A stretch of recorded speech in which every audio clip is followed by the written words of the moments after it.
Bonjour, bienvenue.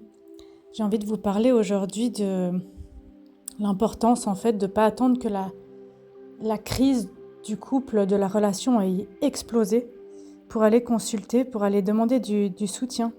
Et en fait, on parle de ce sujet aujourd'hui qui concerne beaucoup d'entre vous. Pourquoi on attend toujours cette crise pour demander de l'aide et si en fait on faisait autrement? Euh, la consultation de couple, c'est souvent vu comme un dernier recours. Mais ça peut être aussi, si on veut, un outil de prévention. Et si vous êtes aussi nombreux et nombreuses à chercher des vidéos, des podcasts, des solutions pour votre relation, c'est parce que vous avez envie de l'améliorer. Parce que vous avez envie de sentir l'amour, de le développer, de le faire évoluer et de le faire grandir et que c'est une question en fait cruciale dans nos vies, cet amour. Et ce système relationnel dans lequel on est en fait en permanence. Alors mon invitation et mon idée, c'est de ne pas penser à consulter quand on est au bord de la rupture. C'est de penser qu'il peut être utile d'agir en amont, avant, pour la santé physique. Il vaut mieux prévenir que guérir, c'est un dicton populaire. Et c'est un peu ça pour le couple aussi qui, d'ailleurs, impacte la santé physique. Quand on est en hypervigilance, en réactivité permanente, tout le temps dans l'analyse mentale, en fait, on n'est pas en bonne forme physique à long terme. Et là, je vais vous présenter quelques idées, en fait, qui peuvent peut-être vous motiver à franchir le cap. Et il existe beaucoup de thérapies de couple différentes, d'approches différentes, de systémiques, de ci ou de ça. Vous savez maintenant, depuis le temps que moi je suis pro imago, parce que ça a changé ma vie, ça a changé ma vision de la relation, ça a changé énormément de choses. Mais surtout, au-delà de moi-même, de ce que ça m'apporte dans la vie, je vois, en fait, je constate et je suis témoin de sauts quantiques que font des couples au quotidien et leur évolution et en fait, comment les personnes, en pratiquant cette méthode de manière régulière, trouvent quelque chose de tellement différent au niveau de leur chemin de vie, de leur éveil, de la gestion de la réactivité, de la santé, et c'est vraiment, vraiment riche. Après, c'est pas la seule méthode. Et même si vous trouvez du soutien et que le ou la thérapeute ne vous convient pas, c'est tout à fait possible de trouver autre chose. Et parfois, attendre la crise, quand on est au bord du précipice, ça rend les choses beaucoup plus compliquées. Et si on se lance en amont, en fait, avant que ça arrive, ça peut transformer la relation, la vie de famille et votre vie tout entière. Un des points pour moi majeurs, c'est de consulter en amont. Ça sert à pas attendre que la réactivité elle soit trop élevée.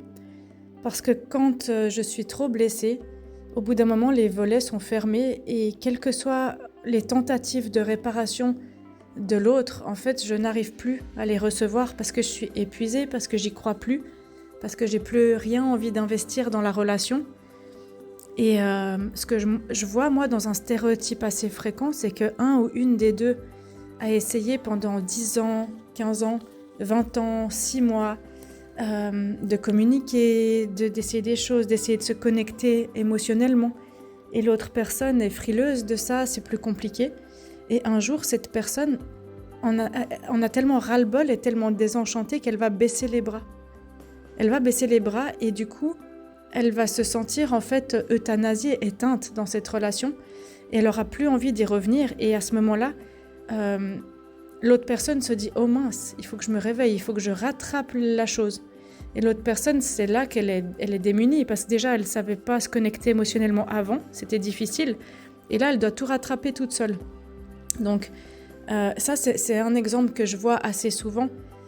Et c'est important de ne pas attendre que la réactivité soit trop élevée de part et d'autre parce qu'après, le moindre tout petit truc qui se passe dans la relation, par exemple, on n'a pas vidé le lave-vaisselle, on a mis des chaussures boueuses devant la porte, il y en a un qui n'a pas rangé les clés au bon endroit, le moindre tout petit truc pour lequel on pourrait avoir de la légèreté parce qu'il y a bien plus grave dans la vie, ça prend des proportions énormes et des conflits répétitifs tout le temps.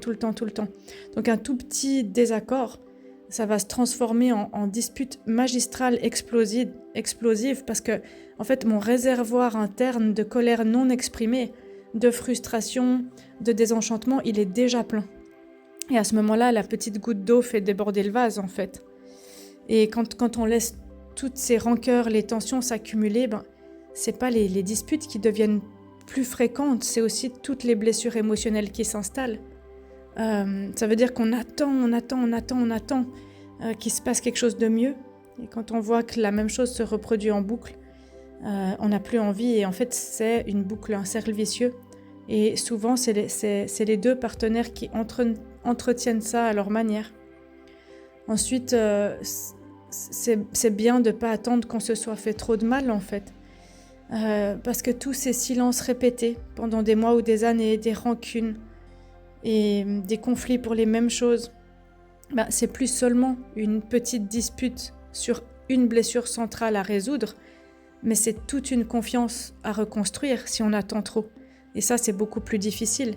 Parce que pour reconstruire la confiance, il y a besoin de temps, en fait, et de preuves concrètes entre l'action et la parole. Ça veut dire que du moment qu'il y a une parole, l'action doit suivre. Et ça reconstruit la confiance. C'est un des éléments qui aide à reconstruire.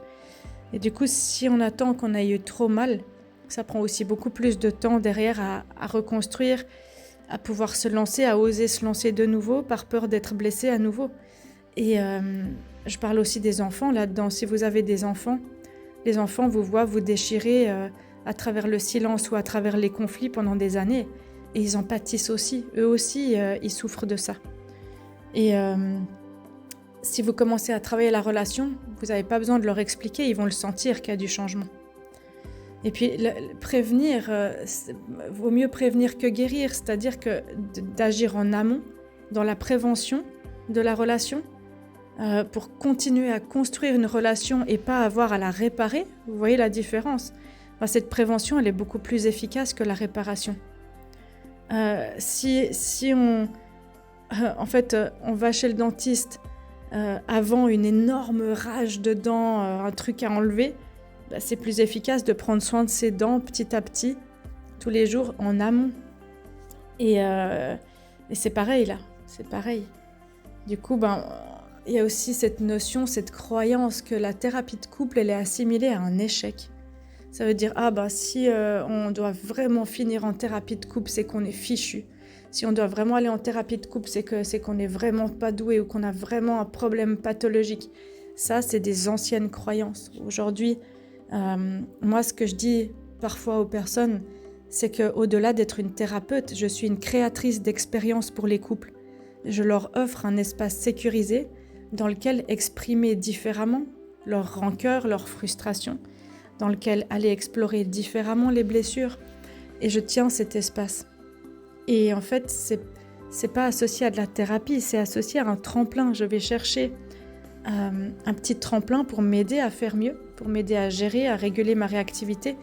Là où quand j'étais enfant, quand j'étais ado, je n'avais pas cette chance d'avoir quelqu'un qui m'aidait à me réguler, tout simplement. Et quand on fait cette expérience d'autre chose, dans l'incarnation, tout à coup, on y arrive seul aussi. Et des fois, c'est aussi d'apprendre à sortir du schéma où on a un schéma où on peut compter que sur soi. Quand on a passé sa vie à pouvoir compter que sur soi, on a tendance à avoir cette réaction de toute façon on va y arriver, de toute façon je vais y arriver.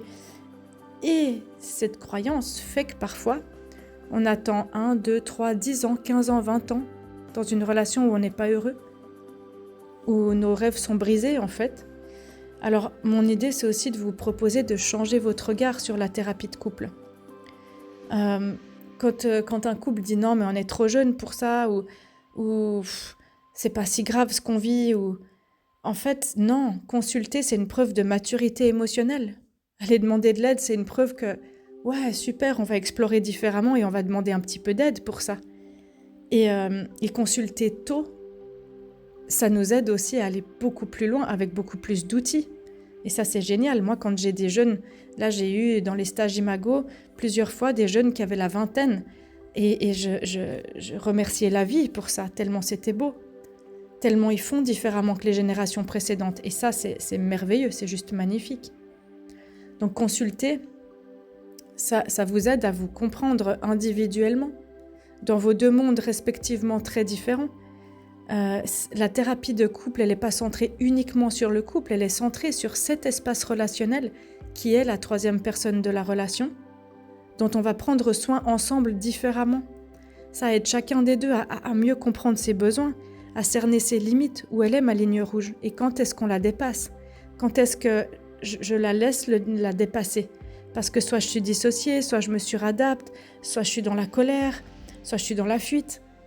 Chacun explore ses modes de communication, que ça soit au niveau du corps, que ça soit au niveau de tous les langages en fait, le non-verbal, le corps, le verbal, la manière de penser, de réfléchir qui est différente.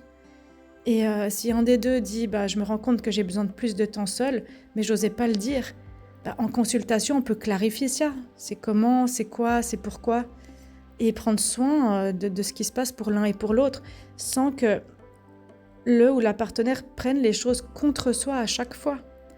Ça, c'est des schémas qui se répètent, c'est pas un problème de couple. Et les schémas qui se répètent, ils viennent d'une blessure d'enfance centrale. Et parfois en séance, avec un tout petit exemple comme un des deux qui pète un plomb dès qu'il y a les chaussures sales devant la porte, on va remonter à une grosse blessure d'enfance. Et après, on peut en prendre soin. Donc, on peut apprendre à détecter et travailler avec les petits signaux avant qu'ils deviennent des grands barrages, quoi. Voilà, quand il y a de l'irritabilité face à des petits détails, ou des conversations superficielles, ou vraiment que c'est difficile la vulnérabilité, ou qu'il y en a un des deux qui prend pas soin de lui ou pas soin d'elle, qu'il n'y a pas de moment de qualité ensemble, les séances thérapeutiques, ça va vous aider à mettre tout ça en mots avant que ça devienne un gouffre entre vous. Et voilà, il y a la manière du kintsugi, là, cet art japonais. Quand c'est brisé, on va mettre de la résine d'or pour que ça soit plus joli et on va prendre soin des failles ensemble. Et en faisant ça, en fait, si vous passez cette étape, vous gagnez en compétences relationnelles. Parce que consulter, c'est acquérir tous ces outils de communication non violente, de gérer sa propre réactivité, de gérer son écoute active, de ne pas être en souffrance quand je mets mon monde de côté pour écouter l'opinion de l'autre. J'apprends à gérer les désaccords et j'apprends à remettre du rêve, de la complicité, du romantisme, de la confiance. Puis ça me donne des hormones du bonheur plutôt que des hormones du stress. Et ça nous apprend aussi à parler différemment. Au lieu de dire par exemple « tu fais jamais attention à moi », je peux apprendre à dire « quand ça se passe, je me sens mise de côté ». Et voilà, en fait, ces outils renforcent toute votre vie, toutes vos relations.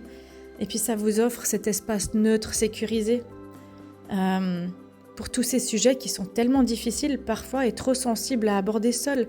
La sexualité, l'argent, l'héritage, un chômage d'un des deux, la famille, les relations avec la belle famille, les fêtes de Noël, tous ces sujets qui sont sensibles à aborder parce qu'ils amènent de la réactivité, on peut en prendre soin ensemble.